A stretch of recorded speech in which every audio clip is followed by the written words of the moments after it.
rather be criticized or evaluated? I thought about that question some time ago, and I decided to look up the word criticize to see what it means, according to the dictionary, and I was confirmed in my belief about what the word criticize means, and it means to find fault. That was the very first definition, to find fault. We're not about finding fault in Toastmasters. That's one thing I preach, and I encourage you, strongly encourage you to take the word criticize out of your vocabulary. We're not about finding fault with each other in this club. We're about helping one another grow. Therefore, we evaluate. To evaluate means to look at what a person has done and offer suggestions to them that will help them improve what they're doing, to improve their method, their technique. Offering suggestions, not telling them what to do, just offering suggestions. If you're a speaker, you don't have to take the suggestions that were offered to you, but at least listen to them, because sometimes they're very important. Remember, when you're standing here at the lectern, you don't know what you look like to those folks out there in the audience, all you folks out here. And so suggestions that a person can give you often are very valuable. I had a suggestion given to me one time over some word choices I was using in a speech. I chose not to change it. I thanked the evaluator for that suggestion, but I chose not to change because I felt that the words I had chosen expressed what I wanted to do much better than the suggestion the person gave me. So I chose not to use it. But you can use it or not. It's up to you. But the suggestion comes from the evaluator who is out there watching you. For those of you who are fairly new in Toastmasters and may not have much experience in evaluating, the basis of evaluation is simple. It is simply this: how I heard you and how I saw you. Those 2 points are extremely important. For example, how I heard you. You all sitting out there listening to me speak now, or any other speaker.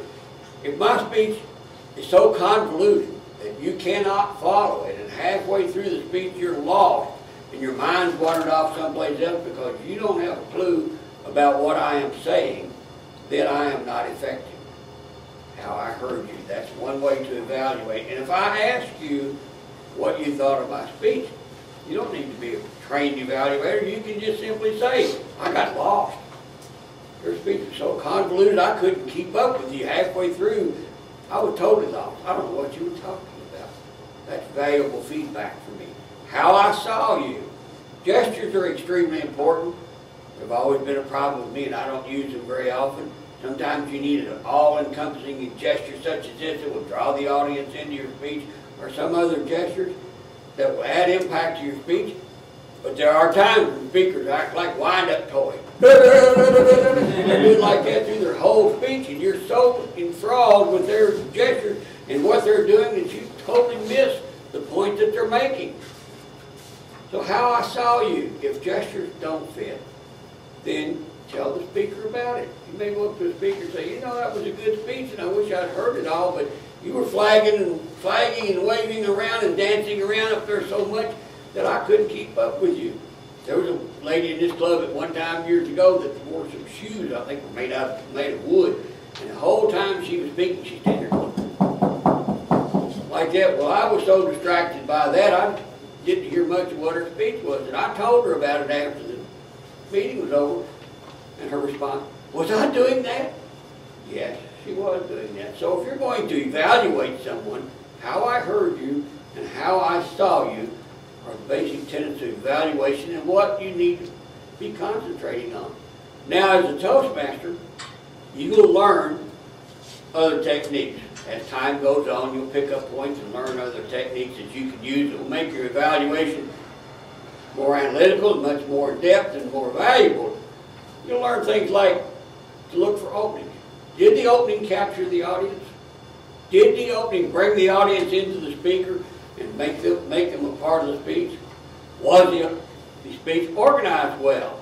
Did the speaker have good eye contact? Did he look over here and make contact there? Or maybe over here and make contact there? Or did the speaker stand there like a statue, look at the wall back there and never made any gestures at all? Was the body of the speech organized in such a fashion that it was easy to follow? Did the speaker explain the points of the speech well enough that you could keep them in mind and remember them? And then summarize the speech. You could summarize, was the summary of the speech a capsule of the entire speech, pointing out the major points of the speech, and did it circle back? We use a technique called the sandwich technique. Most of you know that, but some of the newer folks may not understand it, and that's simply this. Start out by saying what the speaker did well. Was the topic a well-chosen topic that could relate to everybody in the room? Did the speaker explain it well? Did they have good eye contact? Good vocal variety? Did they give the proper emphasis at the right points? Did they drop their voice and draw the audience into them? Were the gestures appropriate? In the body of the speech, as I said before, was it organized well? Did it have a number of points that followed in sequence that built up to a certain point? And was the conclusion of the speech a summary of the entire speech, pointing out once again the positive aspects of the speech? In the middle of this sandwich, you add in the suggestions. Now make them suggestions. I think at this point it would enhance your speech if you would do this and then give an example of what you're talking about.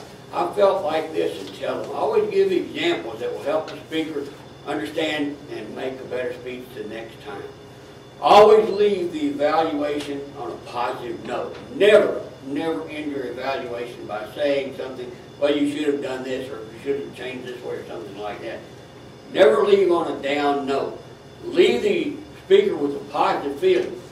If you do, the speaker will be encouraged to come back and continue their career in Toastmasters, continue learning and growing. Let me leave you with this story.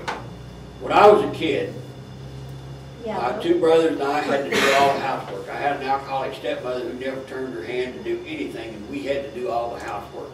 And we could never do it well enough.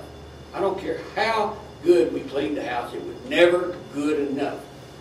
She'd come home in her drunken stupor and start criticizing us, finding fault with everything we did, no matter how hard we tried. So it wasn't long before my brother and I decided, what the heck, we're going to catch hell anyway, so let's just go play. Don't even worry about cleaning up. Go play, because it's not ever going to be good enough, and that's what we did. The point being, if you leave the speaker on a down note, the speaker will soon lose interest and lose courage and not come back. They'll lose enthusiasm with the club and not come back. So leave your speaker with a positive note. Leave them on an upbeat. Tell them something good about what they did in their speech and how well you liked it, how much you're looking forward to the next speech. But basically remember this. In evaluation, your objective is to give positive feedback to the speaker, to build them up, to lift them. And remember, how I heard you and how I saw you are the basics of a good evaluation. Mr. Toastmaster.